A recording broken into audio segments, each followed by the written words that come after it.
శుక్లాంబరధరం విష్ణుం శశివర్ణం చతుర్భుజం ప్రసన్నవదనం ధ్యాయేత్ సర్వవిఘ్నోపశాంతయే. వ్యాసం వసిష్ఠనప్తారం శక్తేః పౌత్రమకల్మషం పరాశరాత్మజం వందే సుఖతాతం తపోనిధిం. వ్యాసాయ విష్ణురూపాయ వ్యాసరూపాయ విష్ణవే నమో వై బ్రహ్మనిధయే వాసిష్ఠాయ నమో నమః.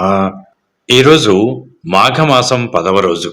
మాఘపురాణమునందలి 10వ అధ్యాయం రుక్షకయ అను బ్రాహ్మణ కన్యా వృత్తాంతమును గురించి తెలుసుకుందాం. పూర్వము భృగు మహాముని వంశమునందు రుక్షకయను అను కన్యక జన్మించి దినదినాభివృద్ధి పొందుచుండను.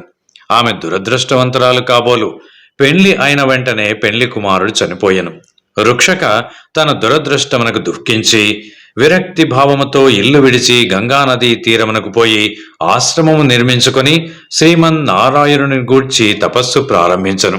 ఆ విధముగా చాలా సంవత్సరములు ఆచరించటం వలన అనేక మాఘమాస స్నాన ఫలములు దక్కించుకొనెను. ఆమె మనోవాంఛ ఈడేరు సమయం దగ్గర పడినది. ఒకనాడు ఆమె తపస్సు చేసుకొనుచు ప్రాణములు విడిచెను. ఆ రోజు చాలా సంవత్సరములు వైకుంఠమందే ఉండి ఆ తర్వాత బ్రహ్మలోకమునకు పోయెను. ఆమె మాఘమాస ప్రతిఫలము కలిగిన పవిత్రురాలగుటచే బ్రహ్మదేవుడు ఆమెను సత్యలోకములో దేవకార్యములు తీర్చుటకు అప్సర స్త్రీగా చేసి తిలోత్తమ అన్న పేరుతో సత్యలోకమునకు పంపెను. ఆ కాలములో సుందోపసుందులనే 2 రాక్షస సోదరులు బ్రహ్మను గూర్చి ఘోర తపస్సు చేసిరి.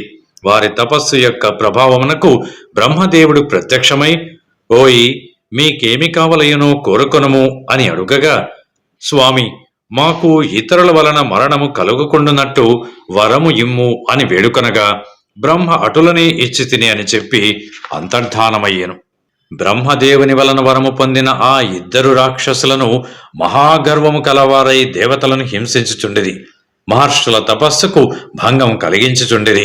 యజ్ఞయాగాది క్రతువులలో మలమాంస రక్తాదులు పడవేసి ప్రజలను నానాభివస్సములు చేయుచుండిరి. దేవలోకమునకు దండెత్తి దేవతలందరినీ తరిమివేసిరి. ఇంద్రుడు మొదలగు దేవతలందరూ సత్యలోకమునకు వెళ్లి బ్రహ్మను వేడుకొనిరి. ఓ మహానుభావ, సుందోపసుందులనే రాక్షసులకు మీరు ఇచ్చిన వరములతో గర్వము కలవారై తపశ్శాలురను బాధించుచు దేవలోకమునకు వచ్చి మమ్ము అందరను తరిమి చెరసాలలో పెట్టి నానాభివస్సము చేయుచున్నారు. కావున వారి మరణమునకు ఏదైనా ఉపాయమును ఆలోచించు అంటూ వారందరూ ప్రార్థించిరి. బ్రహ్మ దీర్ఘముగా ఆలోచించి తిలోత్తములు పిలిచి, అమ్మాయి, ఈ సుందోపసుందులను రాక్షసులకు ఇతరుల వల్ల మరణము కలగకుండా వరము ఇచ్చి ఉన్నాను.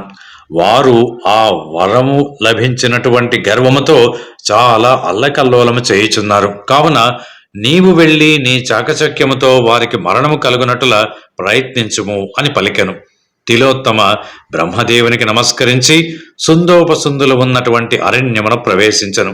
ఆమె చేత వీణ పట్టుకొని మధురమైన పాటలు పాడుకొనుచు ఆ రాక్షస సోదరులు ఉన్న నివాసములకు సమీపములో తిరుగాడుచుండెను.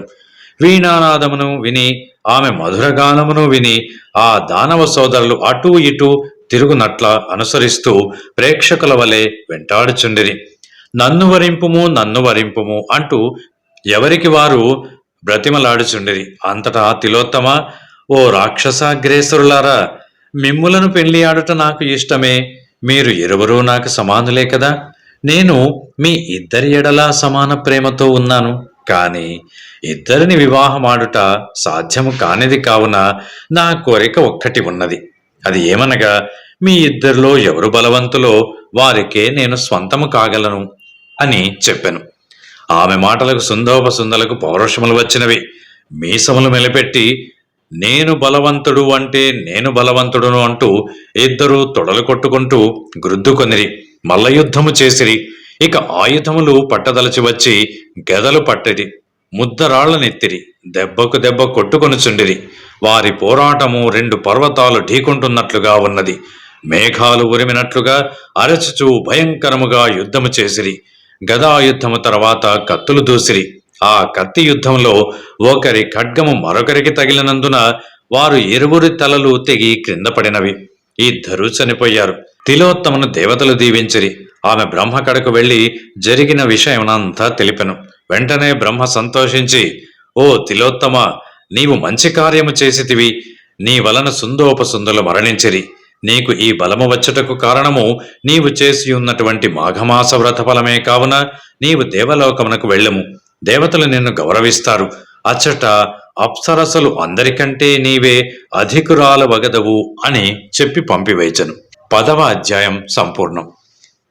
Thanks for watching. Please comment, like, share and subscribe our channel.